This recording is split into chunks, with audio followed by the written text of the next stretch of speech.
Hello friends, I am Dr. Praveen Kumar Itta, Senior Consultant Nephrologist and Kidney Specialist at Aster Prime Hospital, Amirpet.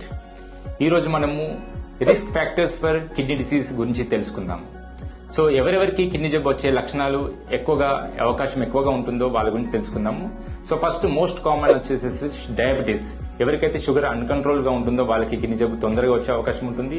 ఇది కాకుండా hypertension, especially uncontrolled BP level ఉన్న వాళ్ళకి. Third వచ్చేసేసి obesity.